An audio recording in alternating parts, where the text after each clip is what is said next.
அனைவருக்கும் வணக்கம். மீன ராசிக்காரர்களுக்கு பங்குனி மாதம் முடிவதற்குள் கிடைக்க போகும் பலன்கள் என்ன, இனி இதுதான் நடக்கும், தடுக்க முடியாது என்று சொல்லக்கூடிய வகையில் எந்தெந்த விஷயங்கள் அமைந்துள்ளன என்று ஆராய்ந்து பார்க்கும் போது இந்த மாதத்தின் துவக்கத்தில் சூரிய பயிற்சியும் செவ்வாய் பயிற்சியும் நடைபெறுகின்றன. செவ்வாய் விரயஸ்தானத்தில் நுழைவது வரவேற்கத்தக்க ஒரு அமைப்பு இல்லை. அதே போன்று சூரியன் ஜென்ம ராசிக்குள் நுழைவதும் வரவேற்கத்தக்க ஒரு அமைப்பாக பார்க்க முடியாது. கவனத்துடன் செயல்பட வேண்டும். அது மட்டுமல்லாது ஜென்ம ராசியில் சஞ்சரிக்கக்கூடிய புதன் மேலும் வலுவிழந்து வக்ரகதியில் திரும்புகிறார். இதனால் சில விஷயங்கள்ல மாறுதல் உண்டு. ஆனால் அதே சமயம் ராசியின் ராஜயோகாதிபதியான சுக்கிரன் ஜென்ம ராசியின் உச்சம் பெறுகிறாருங்க. நிச்சயமாக வலுவாக தனஸ்தானத்தில் வீற்றிருக்கக்கூடிய இந்த வேளையில் ஜென்ம ராசியில் உச்சம் பெறக்கூடிய சுக்கிரனின் அமைப்பு மீன ராசிக்காரர்களுக்கு அத்தனை விதமான பாதிப்புகளையும் விலக்கி நன்மை நிறைந்தவையாக மாற்றி கொடுக்க போகின்றன.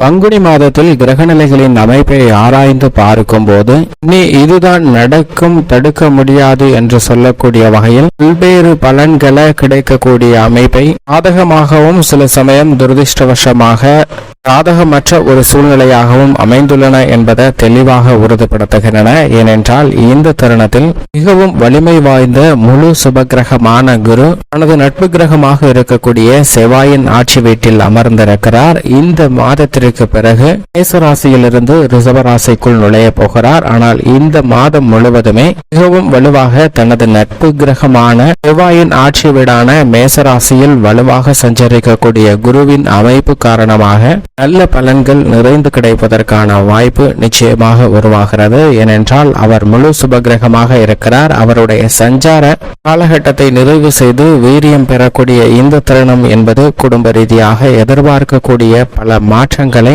ஏற்படுத்தி கொடுக்கக்கூடிய ஒரு சிறந்த அமைப்பாக பார்க்கப்படுகிறது. ஏனென்றால் மிகவும் வலுவாக அவருடைய சுப பார்வை பல்வேறு இடங்களை வலுப்படுத்துகிறது. எனவே இந்த தருணம் குருவினுடைய அமைப்பு காரணமாக எதிர்பாராத நல்ல பலன்கள் நிச்சயமாக உண்டு என்பதில் சந்தேகமே வேண்டாம். இது மட்டுமல்லாது இந்த தருணத்தில் மிக வலுவாக சனி ஆட்சி பலம் பெற்று சஞ்சரிக்கிறார். நீதி தவறாத நடுநிலை கிரகமாக செயல்படக்கூடிய சனி மிகவும் வலுவாக தனது சொந்த ராசியான கும்ப ராசியில் ஆட்சி பலம் பெற்று சஞ்சரிப்பது நிச்சயமாக பல்வேறு வகையில் ஏற்படக்கூடிய சிரமங்களை விளக்கக்கூடிய ஒரு அமைப்பாக பார்க்கப்படுகிறது. இதன் காரணமாக எதிர்பாராத தொழில் மற்றும் வியாபார ரீதியான பணிகள்ல எதிர்பார்க்கக்கூடிய நல்ல போக்கானது தென்படுங்க. முன்னேற்றத்திற்கான பல வழிகை உருவாகக்கூடிய ஒரு சிறந்த தருணமாக அமைகிறது என்பதை தெளிவாகவும் உறுதிப்படுத்துகிறார். பூமிக்காரகன் மங்களக்காரகன் என்று சொல்லக்கூடிய செவ்வாயும் பங்குனி மாதத்தின் துவக்கத்தில் இருந்தே சனியுடன் இணைந்து சஞ்சரிக்க போகிறார். பொதுவாக கோல்சார விதியின் அடிப்படையில் சாதகமற்ற ஒரு அமைப்பாக பார்க்கப்பட்டாலும் கூட இந்த இணைவின் காரணமாக எதிர்பாராத சில நல்ல விளைவுகளும் நிச்சயமாக உண்டு என்பதை மங்களகாரகனான செவ்வாய் உறுதிப்படுத்துகிறார். ஏனென்றால் மாதத்தின் முற்பகுதியில சுக்கிரனோடு இணைந்து சஞ்சரிக்க போகிறார். பிற்பகுதியில் சனி மற்றும் செவ்வாயின் கூட்டணியானது ஏற்படுகிறது. ஆனால் முற்பகுதியில நல்ல முன்னேற்ற வாய்ப்புகள் சுக்கிரமங்கல யோகம் உட்பட பல்வேறு விதமான நன்மைகள் நிறைந்து கிடைப்பதற்கான வாய்ப்பு உண்டு. மாதத்தின் பிற்பகுதியில் சுக்கிர பயிற்சிக்கு அடுத்து சற்று கவனம் தேவை. ஆனால் சுக்கிரன் மிக வலுவாக உச்சம் பெற்று தனது உச்ச ராசியான மீன ராசியில் வலுவாக சஞ்சரிக்க போகிறாருங்க. எனவே பங்குனி மாதத்தின் பிற்பகுதி மிகவும் சிறப்பான ஒன்றாக பார்க்கப்படுகிறது. சனி செவ்வாய் இணைவு இருந்தாலும் கூட நவகிரகங்களிலே சுகாதிபதியாக இருக்கக்கூடிய சுக்கிரன் உச்சம் பெறுவதால் பல்வேறு வகையான அதிரடியான மாற்றம் பங்குனி மாதத்தின் பிற்பகுதியில் ஏப்ரல் மாதத்தின் முற்பகுதியில் நிறைந்து கிடைக்கக்கூடிய யோகம் உண்டு என்பதை தெளிவாக உறுதிப்படுத்துகிறார். ஏனென்றால் சுக்கிரன் அங்கு மிகவும் வலுவாக சூரியனுடன் இணைந்து சஞ்சரிக்க போகிறார். புதன் மற்றும் ராகுவுடனும் இணைந்து சஞ்சரிக்க போகிறாருங்க. 4 கிரகநிலைகள் குருவின் ஆட்சி வீடான மீன ராசியில் அமரக்கூடிய இந்த பங்குனி மாதம் பல்வேறு வகையான நன்மைகளை ஏற்படுத்தி கொடுக்கக்கூடிய ஒரு மாதமாக அமைய போகிறது. புதன் நீச்சம் பெற்று இருந்தாலும் கூட இந்த மாதத்தின் பிற்பகுதியில் அவர் மேலும் வலுவிழந்து வக்ரகதியில் திரும்புகிறார். இதனால் சில விஷயங்கள்ல உணர்ச்சி வசப்படுவதற்கான ஒரு சூழ்நிலை உருவாகலாம். புதனின் அமைப்பை பொறுத்த வரைக்கும் சற்று சாதகமற்ற ஒரு அமைப்பாக தான் பங்குனி மாதம் முழுவதுமே இருக்கிறது. இருந்தாலும் மற்ற கிரகநிலைகள் வலுவாக சஞ்சரிப்பதால் பல சிரமங்கள் தடைகள் விலகி நல்ல முன்னேற்றம் நிச்சயமாக உண்டு. ஏனென்றால் சூரியன் சுக்கிரன் புதன் ராகு போன்ற கிரகநிலைகள் ஒரே இடத்தில் அமர்ந்திருப்பதால் வேறு வகையான தோஷங்கள் நீங்கி நன்மை நிறைந்து கிடைப்பதற்கான வாய்ப்பு வாய்ப்பு நிச்சயமாக உண்டு. எண்ணம் போல்தான் வாழ்க்கை என்று சொல்லக்கூடிய வகையில் இந்த தருணத்தில் நீங்கள் என்ன எண்ணுகிறீர்களோ அவைதான் நடப்பதற்கான யோகத்தை 4 கிரக நிலைகளின் கூட்டணியும் 2 கிரக நிலைகளின் கூட்டணியும் உறுதிப்படுத்த போகின்றன. எனவே எதிர்மறையான சிந்தனைகள் கருத்துக்களை நிச்சயமாக விளக்க வேண்டும். உங்களுடைய வாழ்வில் நல்லதே நடக்காது, ஒரு கிரகம் கூட நல்லது செய்யாது என்று மனநிலையை நிச்சயமாக மாற்றிக்கொள்ள வேண்டுங்க. ஏனென்றால் சில கிரகநிலைகள் சாதகமற்றிருந்தாலும் சில கிரகநிலைகள் வலுவாக சஞ்சரிக்கும் போது நிச்சயமாக நல்ல பலன்கள் இந்த பங்குனி மாதத்தில் கிடைக்கும் என்பதில் சந்தேகமே வேண்டாம். அது மட்டுமல்லாது கன்னிராசியில் மிகவும் வலுவாக மோட்சக்காரகரான கேது சஞ்சரிக்கிறாருங்க.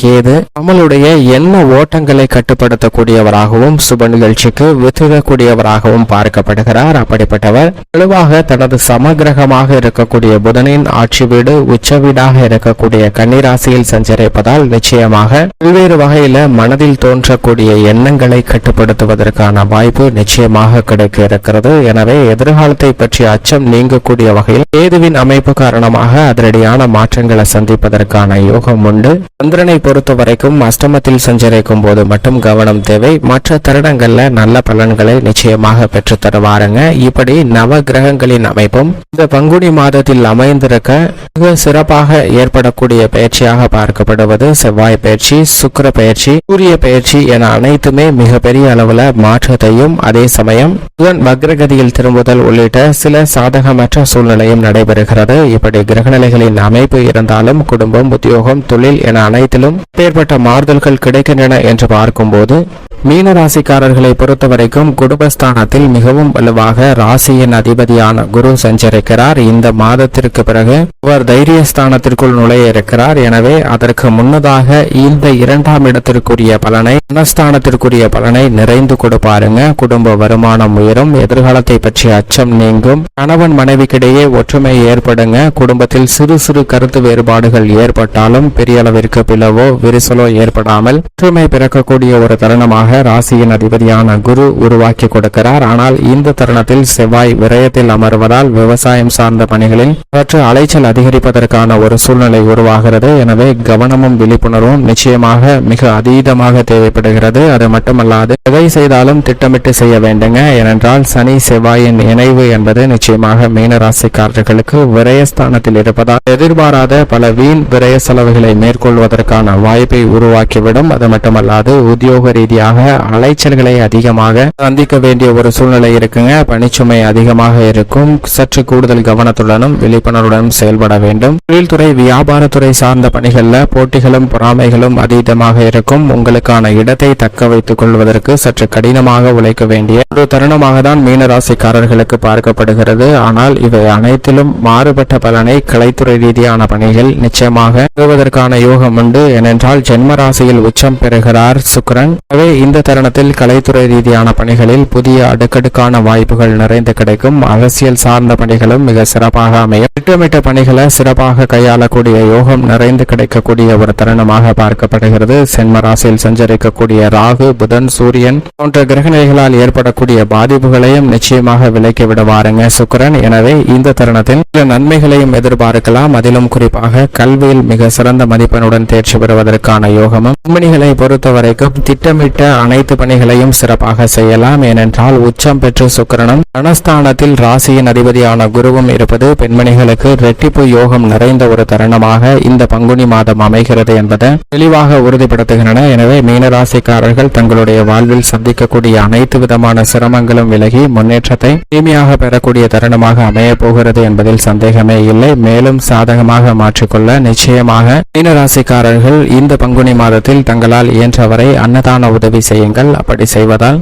நீங்கள் சந்திக்கக்கூடிய பல சிரமங்கள் விலகி உங்களுடைய வாழ்வில் மகிழ்ச்சியும் சுவிச்சமும் பெறுவதற்கான யோகம் நிச்சயமாக உண்டு என்பதில் சந்தேகமே இல்லை.